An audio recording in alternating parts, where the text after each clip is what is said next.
It's what you have in the red zone worksheet, which is looking at emotional arousal is happening in degrees of intensity. So, you know what we say, and this is completely subjective, but we're going to say, you know, we go up to some level of intensity, say 0 to 100, and we kind of look at what situations happen at times. And one of the things that is useful in this is to realize that the goal is not to be at a 0. If you're an alive human being, I hope that you feel sadness at times. I hope you have some excitement. I hope you have some anxiety. I hope you have some anger. There's a time and a place for this. So we're not going for 0 here. And maybe your baseline might be, we'll just say like 10, 15, 20. What we're wanting to attend to is when we escalate into what we call this red zone of emotional dysregulation.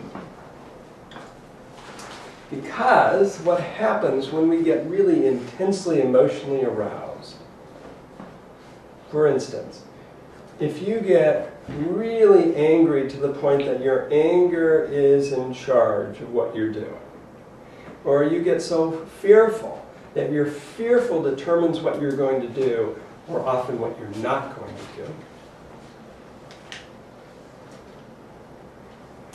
When you think of those times, right, is that a time when you're effective? So what do we do in those times? Right, is that when we're responding in a skillful way?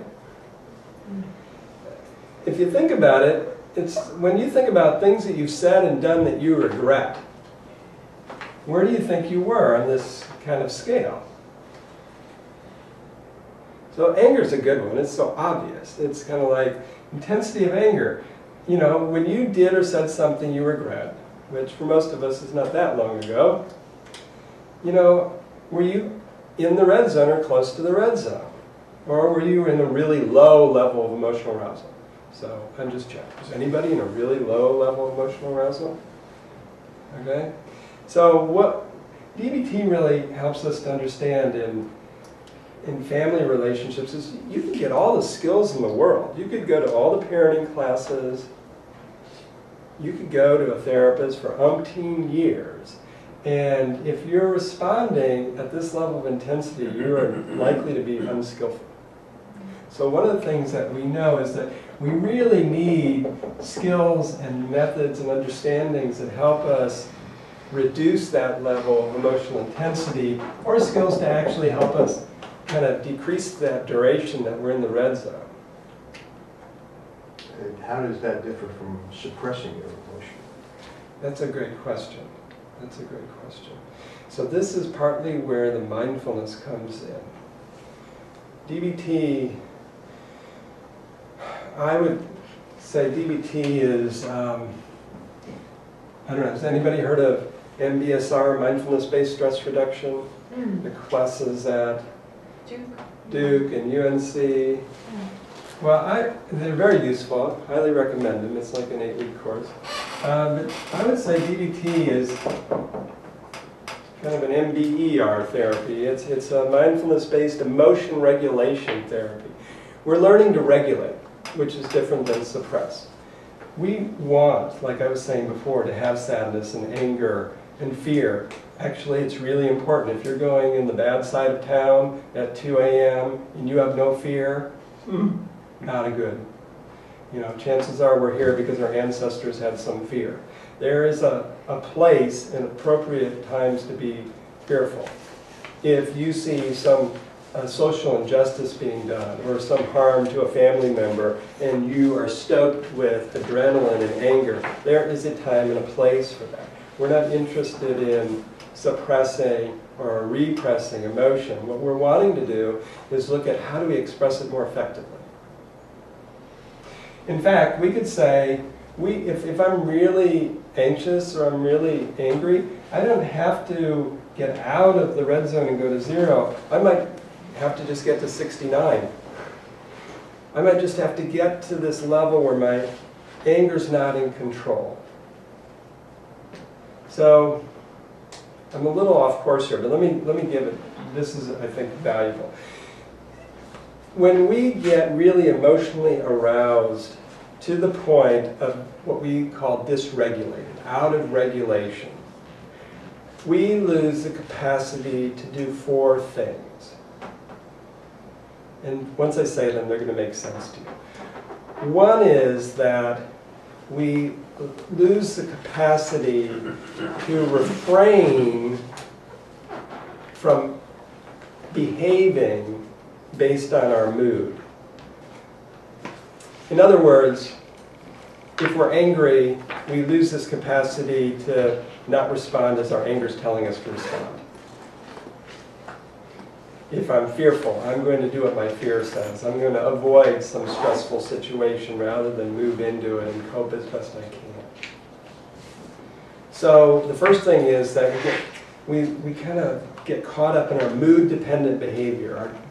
Our actions are based on our mood rather than on our goals, rather than on what we're thinking, rather than perhaps even the reality of the situation. If somebody's in bed and they can't get out of bed in the morning and their depression is deciding what now happens the rest of the day, that's an example of we're not able to refrain from acting on that behavior that our emotions telling us. Okay, that's the first thing. The second thing that happens is it's much more difficult at this red zone to self-soothe, kind of calm and bring ourselves down. The analogy I use is sometimes like if we're driving on a road and it's getting a little curvy, it's going to be harder to navigate at 70 miles per hour than 20 miles per hour. And actually, as we get going on it, it can be hard for us to slow ourselves down. We're having a difficulty kind of making those adjustments. So we can have increased difficulty calming and soothing ourselves. The third thing that we kind of lose is our ability to redirect our attention.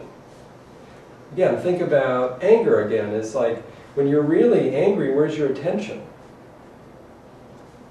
It's on what you're angry about, right? How easy is it for you to shift your attention to some other pleasant event happening during the day? You know, if I'm really feeling sad about something, how easy is it for me to take my attention off of that? If I'm highly aroused, it becomes much more difficult to redirect attention. So that's one of the things that we kind of lose that capability.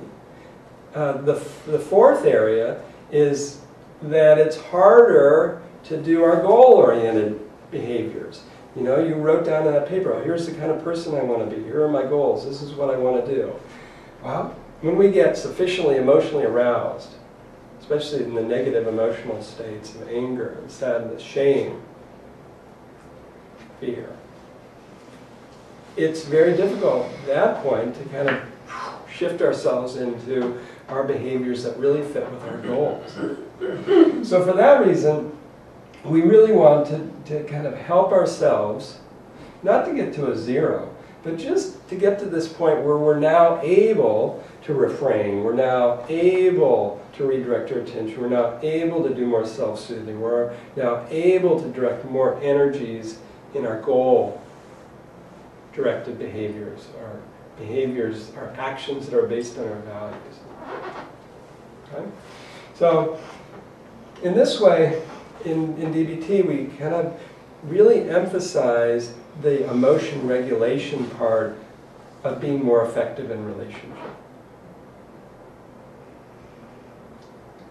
We want to listen to the anger and the sadness and the fear. There's information there. We want to use that as effectively and then respond as effectively as we can. So a lot of the skills are built around that. I'm kind of giving you a bit of an overview. Okay.